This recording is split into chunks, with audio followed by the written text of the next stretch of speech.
Maayong adlaw kaninyong tanan. Nakakaroon sa Matayupan Falls, Barili.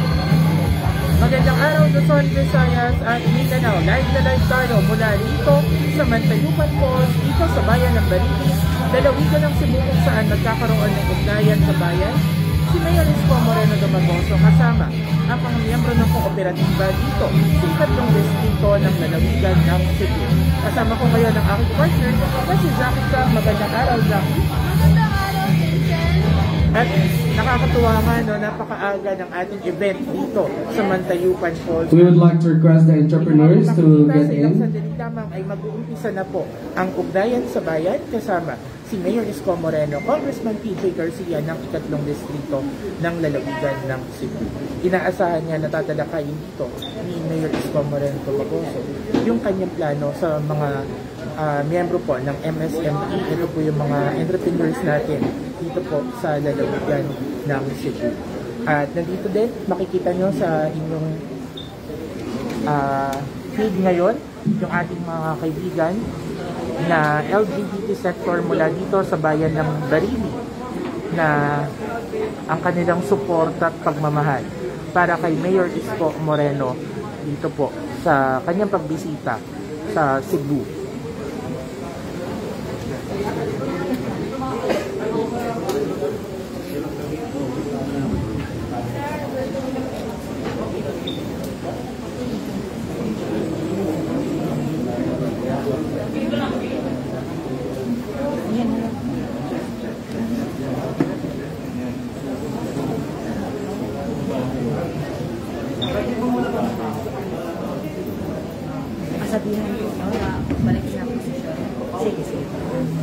At nandito na nga din po ang mga opisyales ng pamahalaang bayan ng Barili, si Mayor John Garcia, Congressman PJ Garcia ng ikatlong distrito ng Cebu.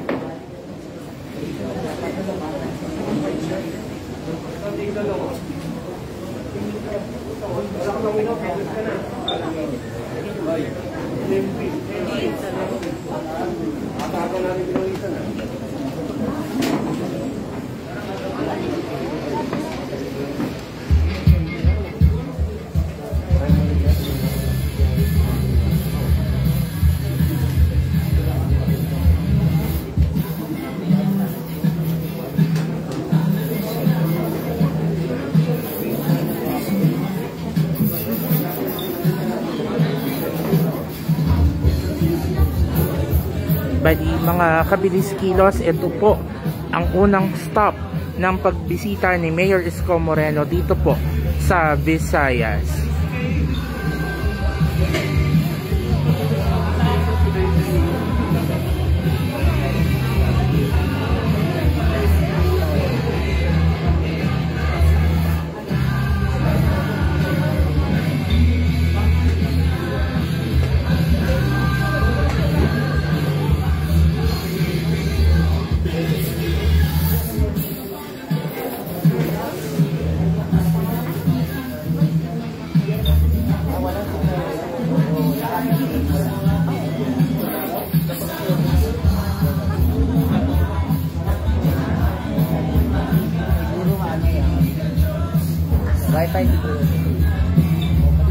Alright, so I'd like to request everyone to please stand for the invocation, and afterwards, please remain standing for the singing of the Philippine National Anthem.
opportunity to take your seats. Alright, so good morning everyone. So para i-welcome ta karon nga buntaga ato sugaton sa masipang pakpak ang mupadayon sa kalambuan sa lungsod sa Barili, Honorable John Garcia.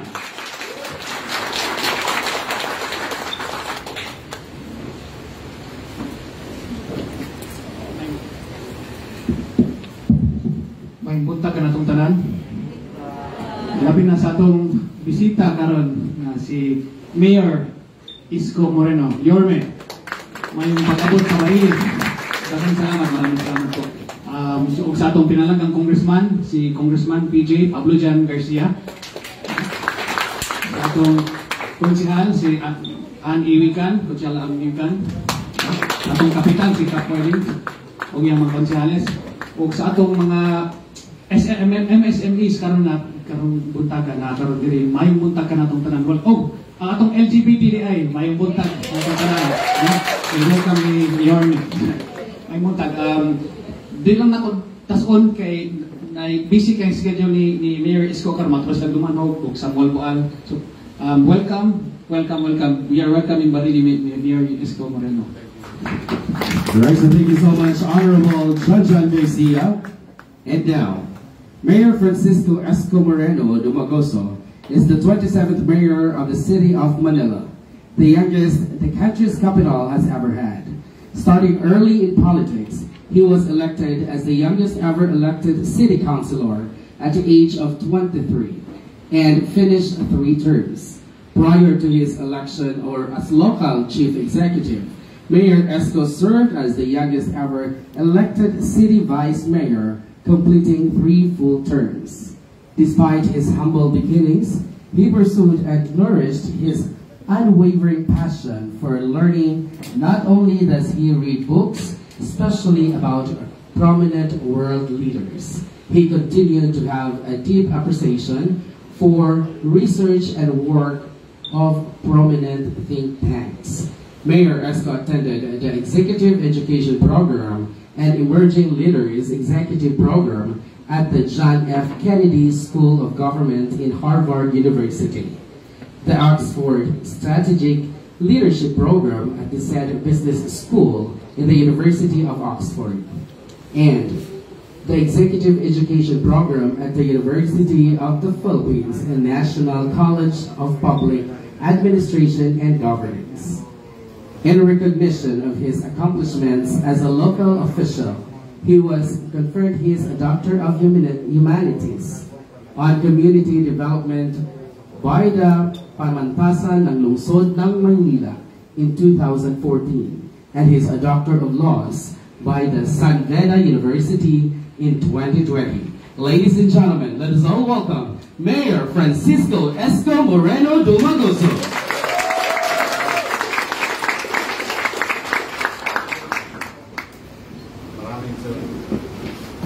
Maraming salamat sa ating tagapagpakilala, sa ating pong mga kababayan na nandito.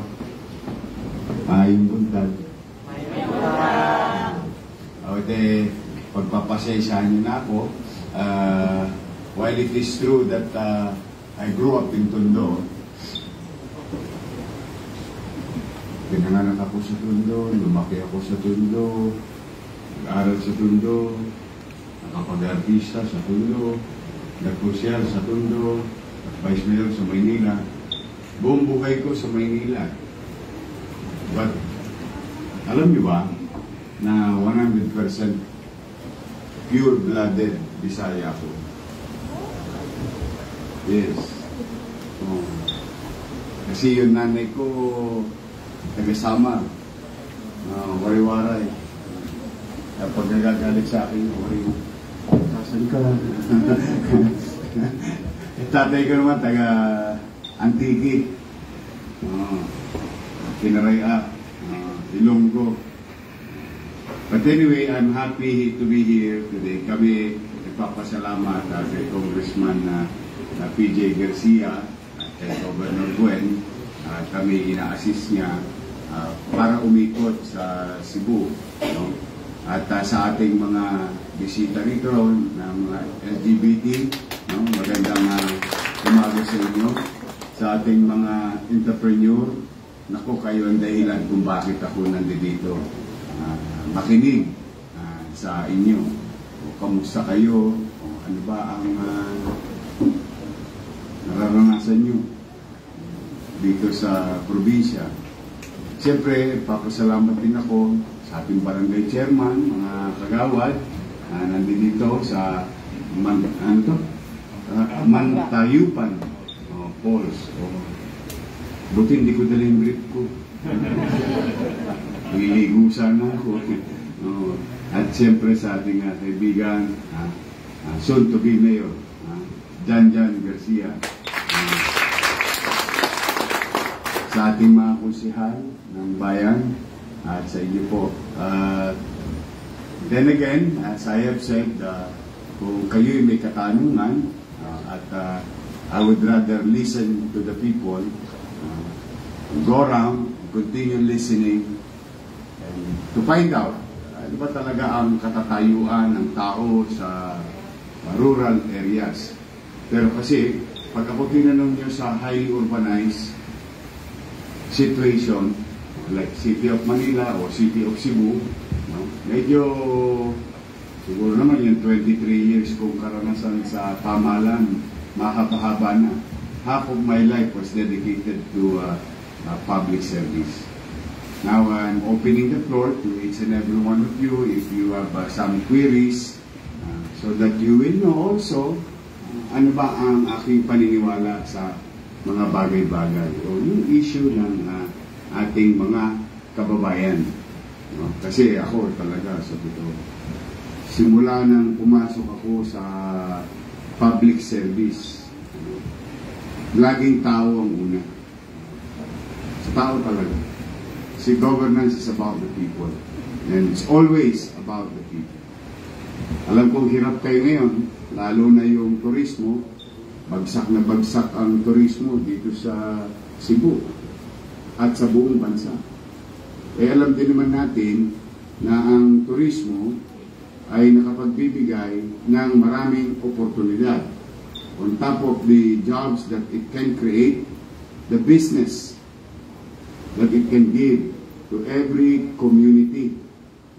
Tulad nito, tinanong ko si chairman kanina magkano yad ba todits sabi niya, etnet. 20-20 daw, isang pasok. Imagine mo kung may pumapasok sa'yo dito regular na 1,000, 20 million. That's 600,000 every month. Entrada pa lang. MG siya pa yun. May souvenir pa yun. And so on and so. Kaya marami nabibigay na trabaho. Ayon sa pag-aaral ng mga scientifico ng mga pamahalaan, ang turismo ay isang malaking economic driver. Makatutulong sa ating ekonomiya. Kasi marami siyang nakikreate na opportunity. But because of the pandemic situation, I think Cebu suffered about a few millions of loss in tourism, in foot traffic, foreign visitors. No? Out of 8 million, if I'm not mistaken, 35% of our visitors in the country, no, goes to Cebu. So Cebu is a favorite destination of our tourists. Now with the pandemic, if Cebu is the favorite tour place, edi Cebu yung masyadong nasaktan.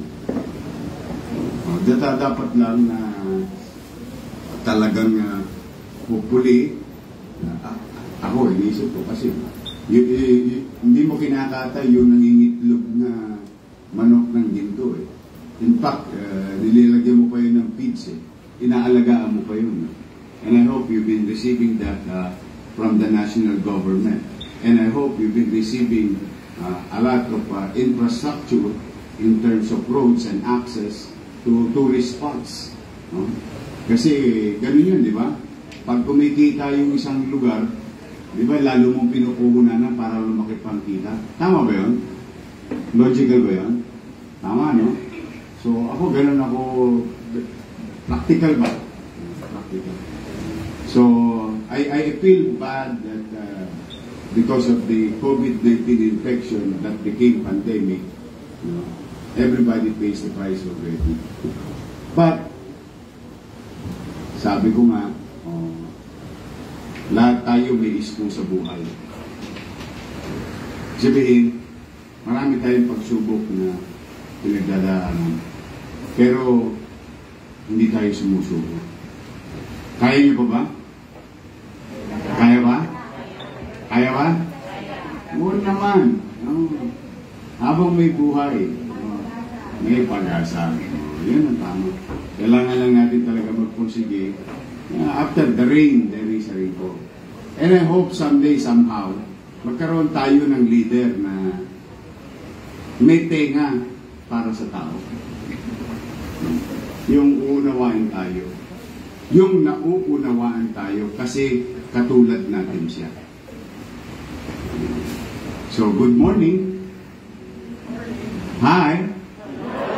Hello. Sige, let's start the ball rolling. I'll give it back to the host. Good morning, sexy mo naman. Ilan po na yan? Okay, sino mauna?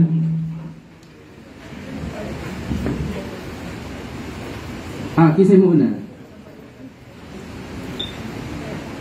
Okay, sir. Good morning, Mayor Isko. Good morning, Congressman PJ and Bayan Janjan. Good morning. And sa kanang mga masyali sa Barili. Ako si Insoy Linyal. I'm from Pinamungahan and I'm representing the entrepreneurs and mga grantees sa Cebu Negosyo. Okay. Mayor, we have this program in the province and it's very unique. No? It's an assistance to entrepreneurs in the province of Cebu, especially the 3rd district. Together with Mayor Gov Guan and Congressman PJ. The program is Cebu Negosyo. It works like this. The program assists entrepreneurs not through cash assistance, gift cards. We have that also, but this one is we give coupons to make sure that the coupon will be used for the business only. And then one thing unique about this is from day one, the start of the business, up to the being established or at least stable in your business. Sinasamahan talaga ang province, you know? And then we are these people. Okay, now it's in place and it's working, and then we are proof of that. The province is unique in that sense. Now we want to know or to make sure that the national government will help us also. Because it's just the province, it's big, but we need to grow this maybe in the future on a larger scale, so that our products will not be distributed lang diri sa province. So maybe we can also expose our products nationwide. So we need that kind of assistance, Mayor Isko. Good morning and thank you very much. Thank you. Kaya ko idol si Governor Gwen. Mapagparaan. And that's the right way. In our case, almost by principle the same. We continue to give skills to people on how to do business, and at the same time, sa amin naman, sobrang laki ng listadong negosyo, more or less about 50,000. No? Meron kaming mga ease of doing business program. And medyo maluwag kami sa mga polisiya. Kasi ang gusto ko, may negosyo, responsableng negosyo, tas may trabaho. Now, with the coupon that the province of Cebu, through the leadership of Governor Gwen, is a very unique and worth emanating sa, magandang ipalaganap. And I like it. But with regard to future, hopefully better future, given a chance now, if elected, one of the plan, yours truly, is to utilize the windfall for our local government unit. Under the Mandanas Law, yung desisyon ng Korte Suprema, wherein yung mga local government unit ay lalaki ang share sa national government. Now, in our case, tingnan nyo para may prueba. Kasi ako yung magkukwento pag hindi kayang gawin. I'd rather tell it na hindi kaya, pero isip na lang tayo ng ibang paraan. But I'm telling you, in the case of City of Manila, ang ginawa namin, konting creative financial engineering. So alam na namin na meron kaming future income on top of our income without raising taxes. So ginawa ko, pumunta ako sa bangko ng gobyerno, DBP, at saka Land Bank. Yung future nakita, yung future hindi pa natin alam di ba? Pero sigurado ako ngayon, alam ko yung sitwasyon natin at alam ng lahat yung sitwasyon natin. So what we did, isinalya ko yung aming future na income to generate more business and job opportunity, and the velocity of money is fast, umikot. So, almost the same principle. Kaya kami nakapagpagawa ng condominium 1, condominium 2, in-city vertical housing, 10-story fully air-conditioned classroom, school, 3. Manila Science, Almario, Albert. Manila Zoo is being rebuilt. 10-story fully air-conditioned hospital ng Maynila. Base community. Talagang in-stimulate namin. Without touching the regular income, kasi nabubuhay kami doon sa regular income. Kaya may future income, yun yung kinuha namin, yun ang in-stimulate namin, kasagsagan ng pandemya. So nag-build kami. Tapos yung regular namin pera, ayuda. Kinansel ko yung mga kalsada. Kasi wala ka naman halos gagawin kalsada sa Manila Dito kailangan na maraming kalsada. Dito kailangan ng tulay. Dito kailangan yung islang magkakatabi, dapat lagyan ng tulay para makatawid, para mas mabilis ang traversing ng mga turista. In that case, may naisip kami. Wherein, doon sa Mandanas ruling, bababayo sa lokal, di ba, kay Mayor, X amount. Pagpalagyan muna natin, kwentahan lang. 100 piso. Kasi may bago siyang kita, lokal na pamahalaan, 100 piso. Mano ba naman, sa menu, lalagay natin, that 30% of the Mandanas ruling will go to SME assistance so that they will be revived. Para bang sa COVID-19, binibigyan mo ng oxygen para mabuhay. So, ganun din yung concept. Almost the same principle. Para na sa ganoon, tuloy yung negosyo, mag-survive yung natitira, ma-revive yung mga nawala, para makapag-provide ng trabaho. So, doon sa menu ng Mandanas ruling, sa share ng local government, we will take note, give them menu or guide that X% should be utilized para tulungan ng SME through loan. Okay. Now, loan. Pagka loan, siyempre kailangan ng collateral. Tama mali? Yung local government, papanatag. Bakit? Nakasandal siya sa bangko ng gobyerno. Then, dahil ito yung bangko naman ng gobyerno, sino may-ari nun? Tao rin ang may-ari ng bangko. O kaya dapat zero credit, zero interest. Diba? So kung wala kang interest, walang kita yung bangko. Okay lang yan, may-ari naman ng gobyerno. May-ari naman ng pera, sino? Taong bayan. So ini-stimulate mo, binalik mo lang yung pera, inikot mo lang.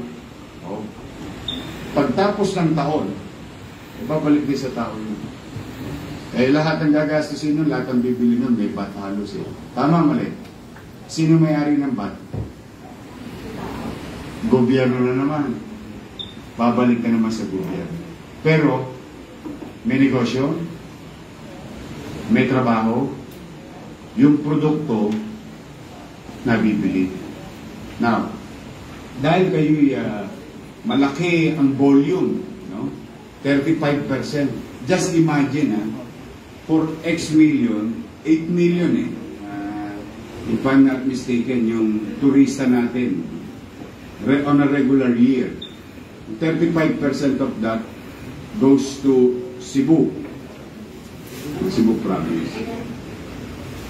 Baka pwede yung pag-isipan. Imbis na mga mais lang ang tinatanim nyo, baka pwede mag-isip kayo, susuportahan ng gobyerno kung papalarin ako.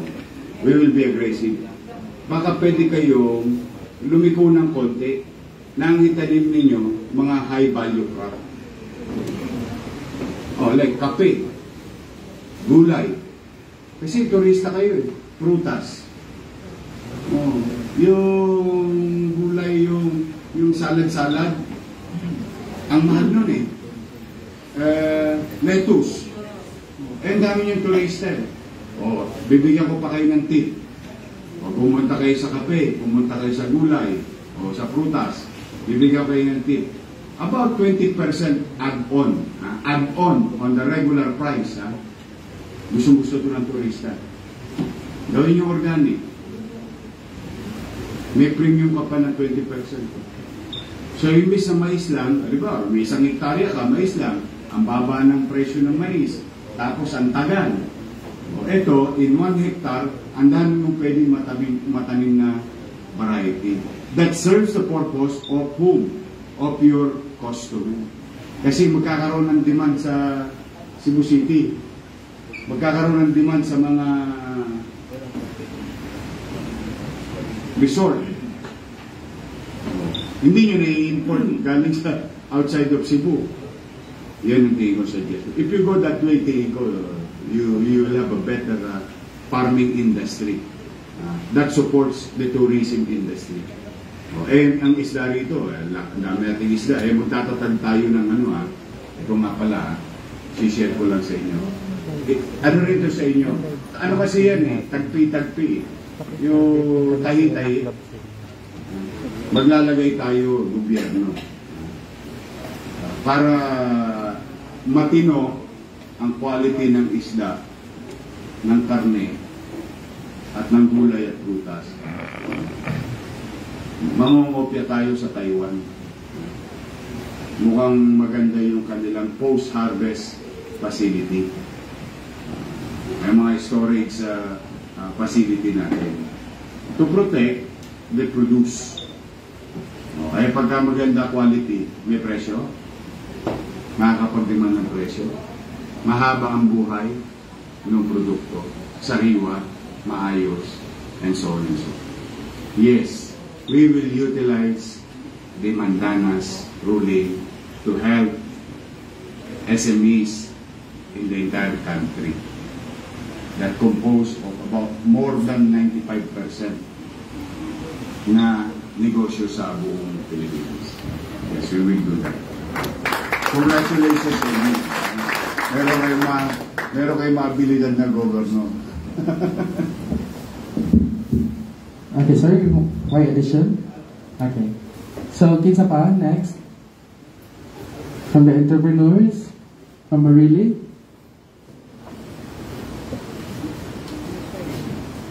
LGBT?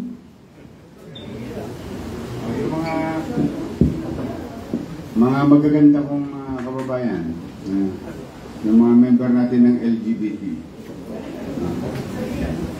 Meron ba kayong katanungan? Mr. Albrin? O lilipat pa kami sa kabila.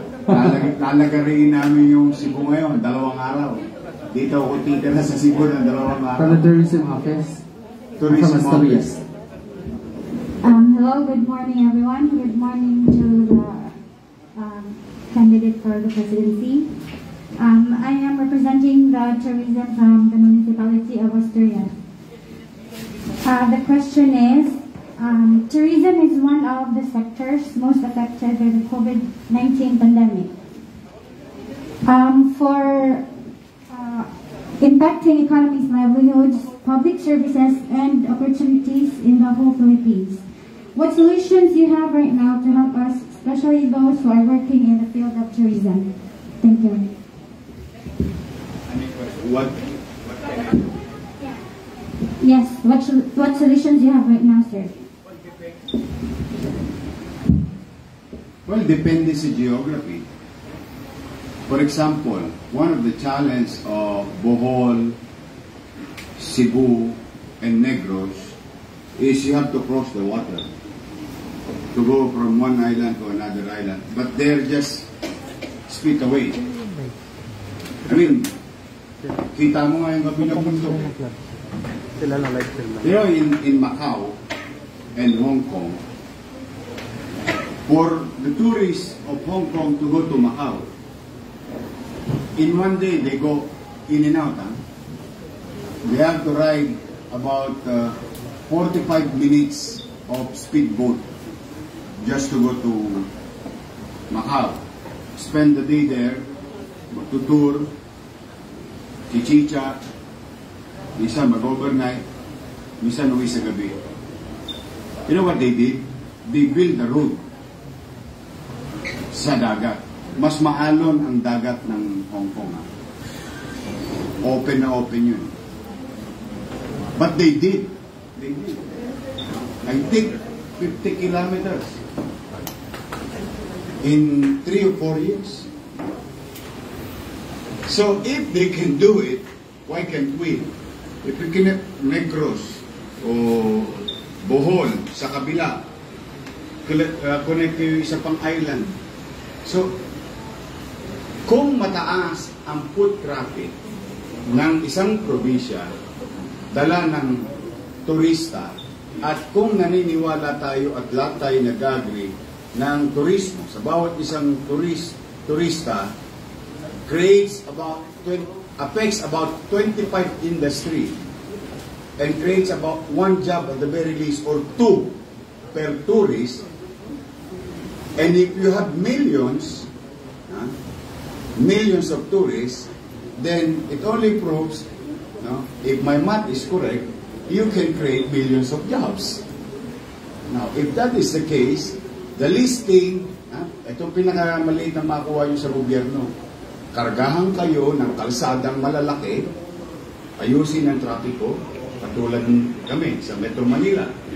Isa rin ang problema namin, ang traffic. Bigyan kayo ng mga mabibilis na alternative fixed public utility vehicle or motorized, yung mga relays. Then, MRT. I agree with MRT.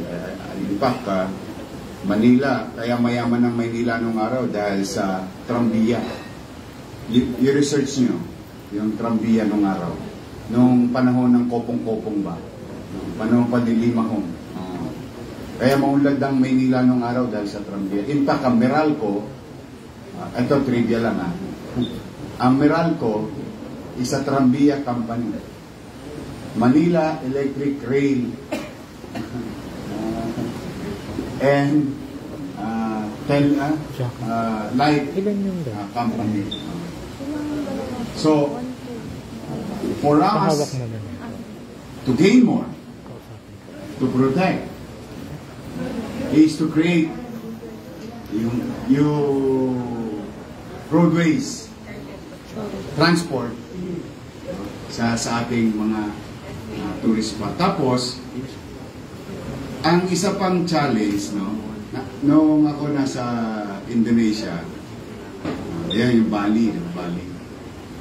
Magaling sila eh. Imbis na ang plano mo, 2 araw lang, napapa-extend ka. Alam mo bakit? Kasi ginawa nila, kinonect nila yung mga tourist spot, tourist area. So gumawa ng parang circumference. So, ang tendency ng turista, nag-i-extend. Eh, pag nag-i-extend, may kita kayo. Exactly. So, we have to do that. Halimbawa, mga bayan dito, ano pupunta ka mamaya? Moal, Balay, Mualwal, Santander, Toledo, going to Cebu City. And so, pag yung east meets west, and north meets south, with proper roads, access, then you have a good farming direction that caters for the food needed by the tourists. Do your math. If you have 35%, so about 2 million make it tourists, dati-rate. Just 2 million muna. You have 2 million to feed on top of Cebuanos. See? You do the math, huh? You have 2 million to feed, 2 million visitors to feed on top of the Cebuanos. So can you imagine how many coffees that you have to produce? How many mangoes? Banana chips, organic gulay, lettuce, marami kayong market. Suka. Suka. Kaya pala may asin ko pa. Yeah? Suka. So imagine those maps. Yeah? Just imagine that. Ngayon, kami nga, nabili ng lechon sa Cebu. Sa Maynila na kami, nagpapadala pa kami ng lechon galing sa Cebu. Binabiyahe pa yun, ha. Napaka-social ng mga baboy na yun. Naka-aeroplano pa. Titirahin na, mangang, masarap eh. So, my point is, maganda corn. Okay yan, no question. Pero value for money tayo, value for effort.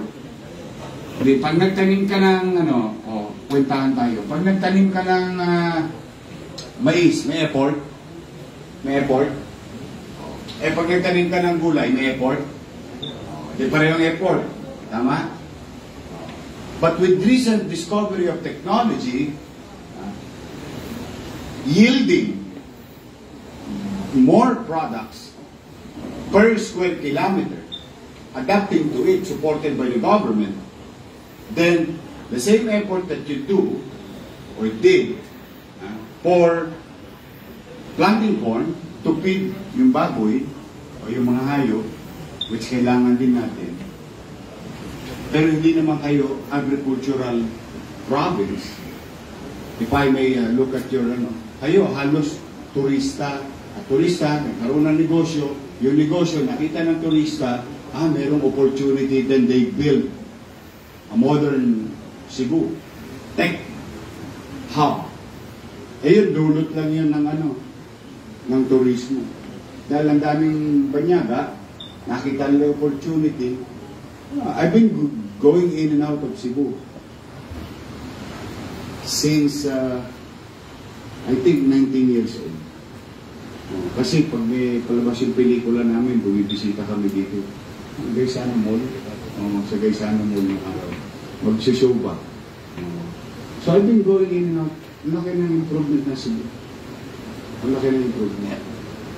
So there's more opportunity. Then if there's more opportunity, more buildings, more spaces being duplicated vertically, then more people will come in, and more tourists, more business tourists, more ma'am. Kaysa bilhin nyo sa labas, kaya nyo naman i-produce. Ang ganda-ganda ng Cebu, sa ibabaw ng bundok. Nakita ko to sa helicopter. Ang dami yung space. Sayang. You can create an industry. So yun ang kailangan nyo. More infrastructure, more access, convenient public transport from point A to point B to point C. Then create a circumferential tour area for the tourists to stay at least another day or two. Right, so thank you so much, Mayor. So that's the end of the Q&A. So some of our municipalities, they're bringing their delicacies. So they will present it to you, Mayor Isko. May chicha ba dyan? Chicha lahat po. Tom Goods na ako. Oy, thank you, ha? Sino ba una? Yun naman. Toledo. Representative from Toledo.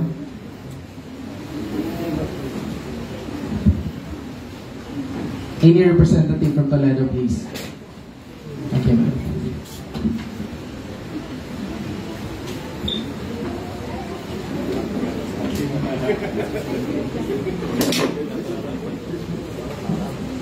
Good morning. We are from Toledo. Our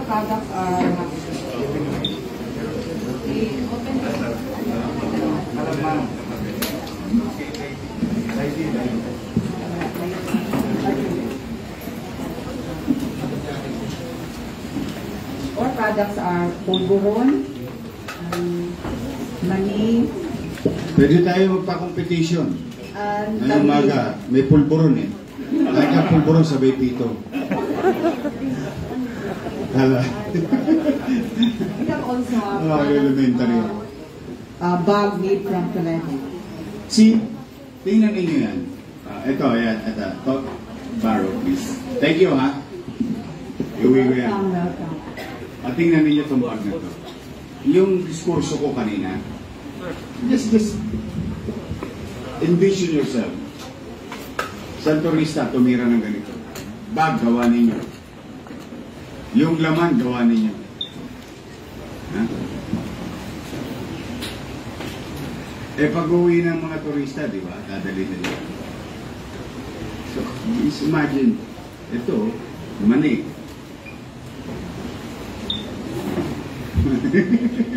Yeah? Pulburon.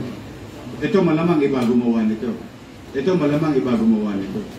Ito iba may-ari ng negosyo. Ito may iba may-ari ng negosyo. Just imagine how many can you put in this one bag. And the same bag, nagawa rin dito. Yeah?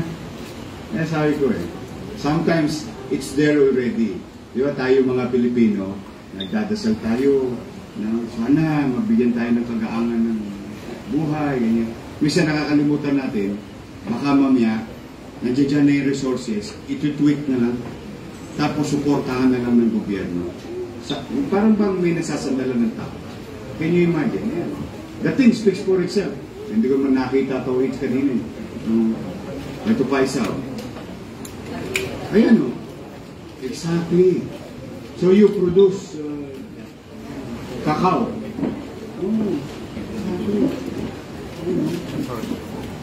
Ayan o. Cacao. Chocolate.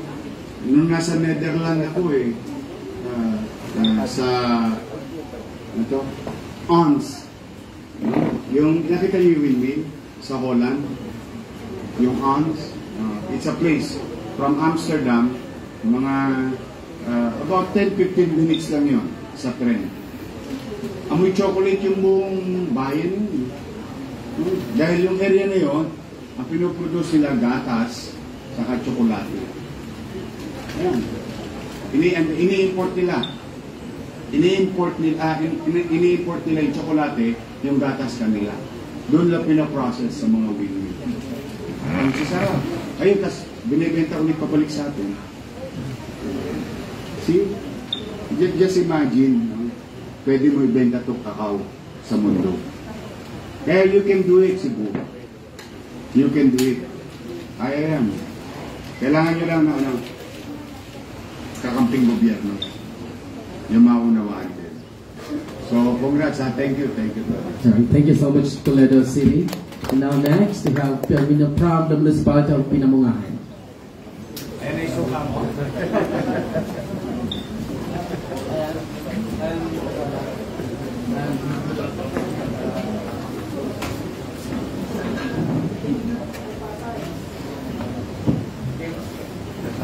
Sukang tuwa. Tanwa. Oo. Sukang naglalagablab. Naglalagam-laban labi mo pagka tinama ka na siya. Galing.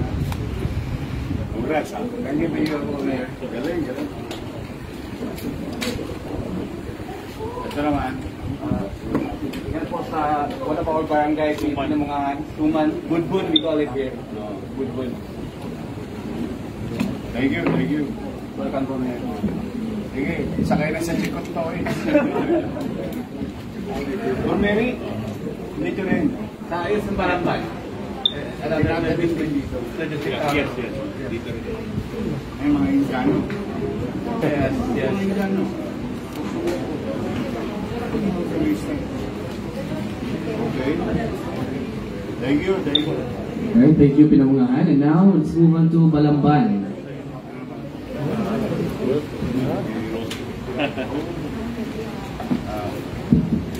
Okay, good morning, Mayor. To Congressman TG, we are from Balamban and I am here with me, Ma'am Sofia, yung gumawa ng Balamban's Best Torta. So, nagsimula na ang torta na yan noong pandemic. At timely, Mayor, na nagkakaroon ng programa si Governor Gwen na lakbay lokal, meaning to say, nagkakaroon ng exhibit sa mga mall dito sa Cebu. At isa ang Balamban's Best Torta na tinampok namin sa exhibit. At mula noon, nagkakaroon na ng mga mararaming mga orders. So I will be giving you, Ma'am Sophia, the honor of Balamban's Best. Congrats. Yes, Mayor Kanang. Yung torta, nagawa ko yan dahil sa pandemic. Dahil sa pagmamahal ko ng pamilya ko, wala akong magawa kundi nag-isip ako ng may tinda at gumawa ako ng Balamban's Best Torta.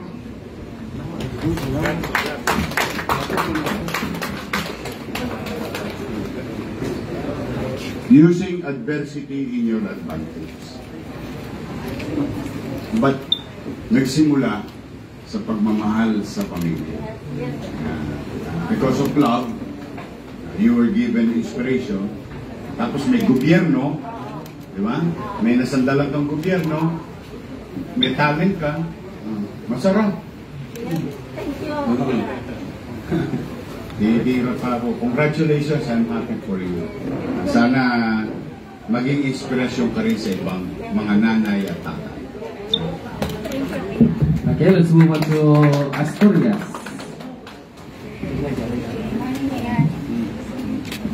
Ano man to?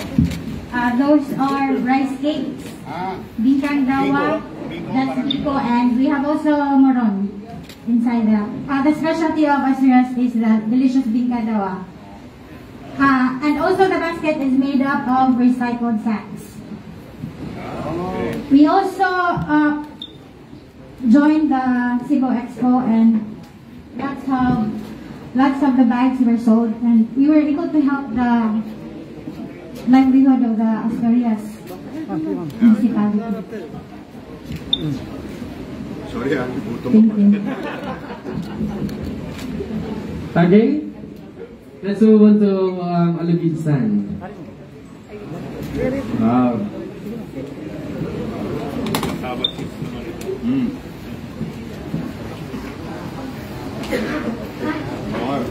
Aluginsan is representing cassava chips and cassava roll. So, ang cassava roll is one of the specialties sa Aluginsan. Organic? Yeah, yes, Mayor, organic. It's common kasi yung maraming products sa Aluginsan is cassava. That's why we created so that local farmers will also enjoy at makakatulong din kami sa local farmer. Ganda naman ng mga packaging nyo. Maganda yung packaging. Pang-international. Congrats! Thank you.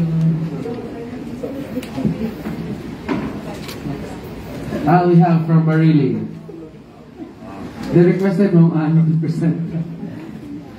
The delicacy of Marili.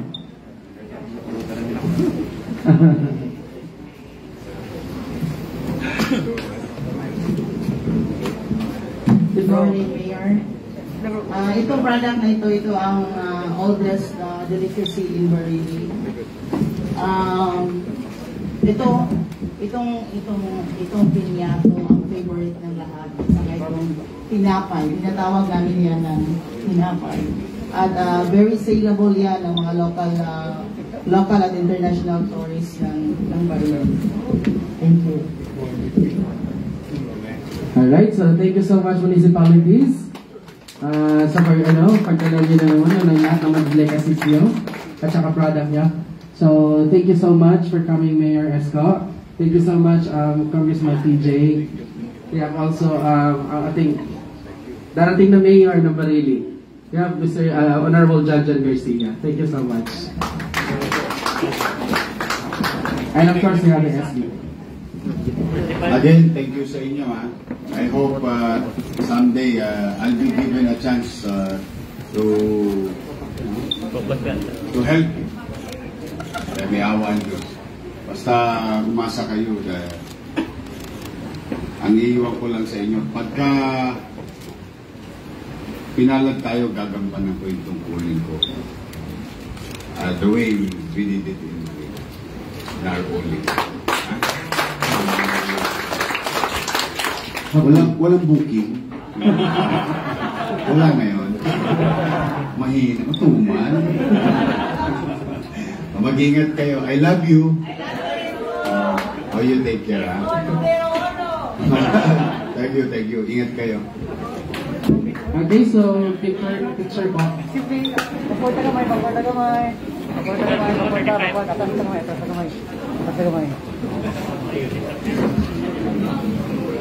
At inyo nga pong nakikita ngayon, yung mga produkto dito sa ikatlong distrito ng Cebu ay ipinresenta kay Mayor Isko Moreno at kay Congressman PJ Garcia.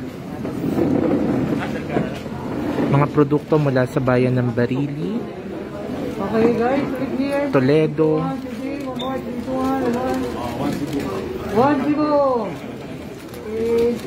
Thank you so much.